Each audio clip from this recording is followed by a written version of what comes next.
નમસ્કાર વિદ્યાર્થી મિત્રો, કેમ છો આપ? મજામાં હશો અપેક્ષાની સાથે આજના લેક્ચરની શરૂઆત કરીએ.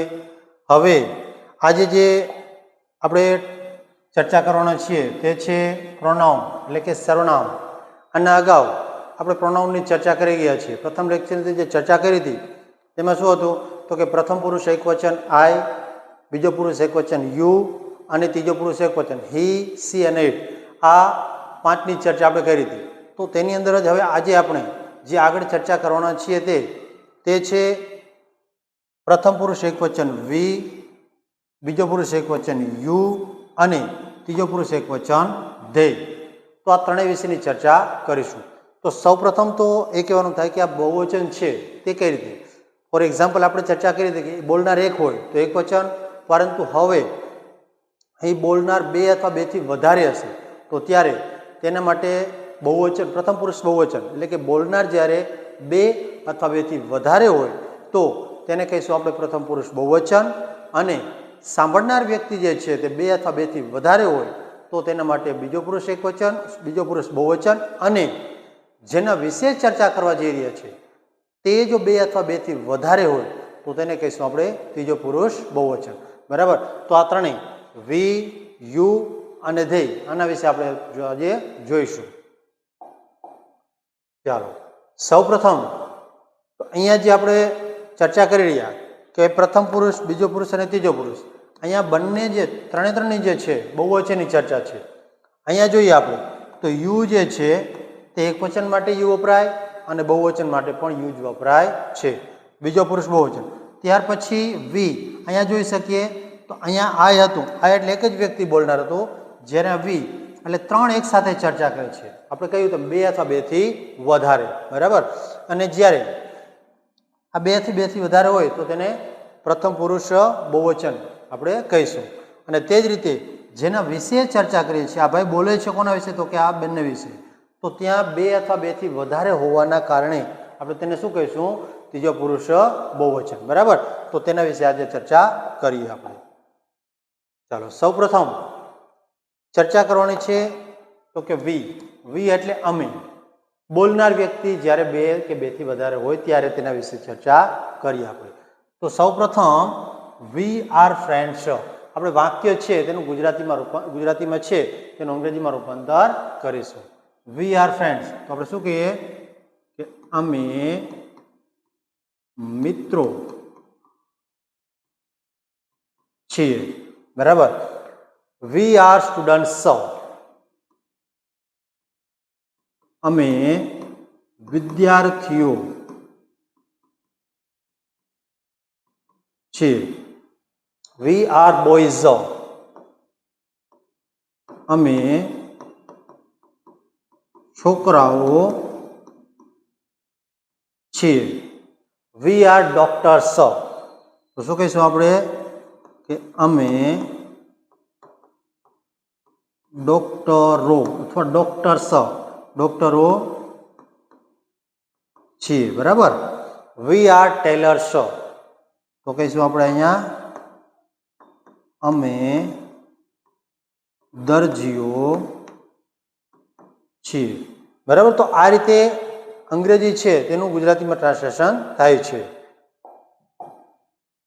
ત્યારબાદ ગુજરાતી વાક્યનું અંગ્રેજીમાં રૂપાંતર કરીએ તો તેની અંદર અમે મિત્રો છીએ તો અમે માટે શું કહીશું આપણે? વી. છીએ માટે શું થશે તો કે આર. મિત્રો માટે ફ્રેન્ડ્સ. We are friends. ફરી વખત બીજું વાક્ય, અમે ખેડૂત છીએ. આમ ખેડૂતો એક વચન છે પણ આપણે શું કહીશું અહીંયા? ખેડૂતો. અમે ખેડૂતો છીએ તો શું કહીશું અહીંયા? We are. ખેડૂત માટે શું થશે? ફાર્મર્સ. We are farmers. અમે છોકરાઓ છીએ. We are boys. અમે વકીલો છીએ. શું થશે અહીંયા? We are. વકીલ એટલે એડવોકેટ. We are advocates. અમે લેખકો છીએ તો શું કહીએ આપણે? We are writers. બરાબર. તો આ આપણે પ્રથમ પુરુષ બહુવચનની ચર્ચા કરી. હવે જોઈએ આપણે બીજો પુરુષ બહુવચન એટલે કે યુ. યુ માટે તું વાપરીએ તો પણ ભલે અને તમે વાપરીએ. સામાન્ય રીતે બહુવચનો ત્યારે તમે વાપરવામાં આવે છે. તો જોઈએ આપણે. You are merchants. તમે વેપારીઓ છો. બરાબર. મર્ચન્ટ્સ એટલે વેપારીઓ. You are painters. તમે ચિત્રકારો છો. You are boatmen. તમે બોટમેન છો. બોટમેન એટલે હોડીવાળા એવું પણ આપણે કહી શકીએ. You are weavers. તમે વણકરો છો. You are gardeners. તમે ગાર્ડિનર એટલે માળી. તો શું કહીશું આપણે? માળીઓ છો. બરાબર. ચાલો ત્યારબાદ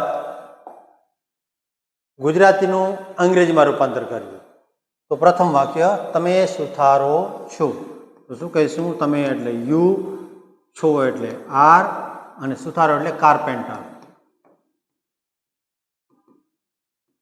કાર્પેન્ટર્સ. તમે કડિયાઓ છો. તમે એટલે યુ, પછી છો એટલે આર અને કડિયાઓ એટલે મેસન. You are masons.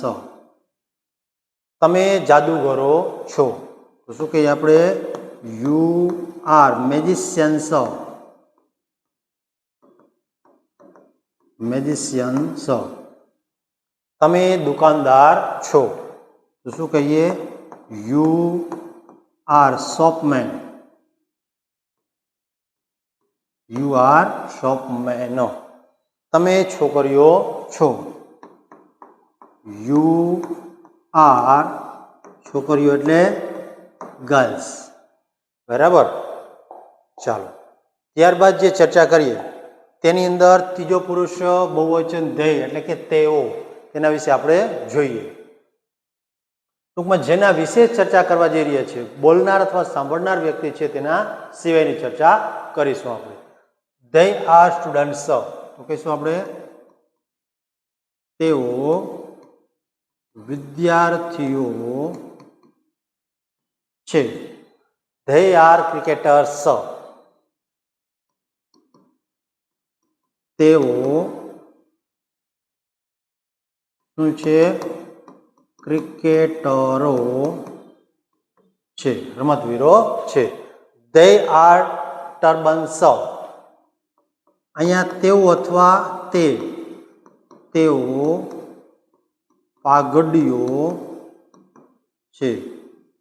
બરાબર. પાઘડીઓ છે. અહીંયા તે પાઘડીઓ છે તેવું કહી દો પણ ચાલશે. They are flowers. અહીંયા પણ તે રીતે તે અથવા તેઓ ફૂલો છે. They R women. તેઓ સ્ત્રીઓ છે. તેઓ સ્ત્રીઓ છે. બરાબર. ચાલો નેક્સ્ટ જોઈએ. હવે છે અંગ્રેજીનું ગુજરાતી આપણે કર્યું તો ગુજરાતીનું અંગ્રેજી. તેઓ વિદ્યાર્થીઓ છે. તો શું કહીશું? તેઓ એટલે ધેય અને છે એટલે આર. વિદ્યાર્થીઓ એટલે સ્ટુડન્ટ્સ. They are students. તેઓ શિક્ષકો છે. તો શું કહીએ આપણે? They R teachers. તેઓ ગાયો છે. They R cows. તેઓ સૈનિકો છે. They R soldier.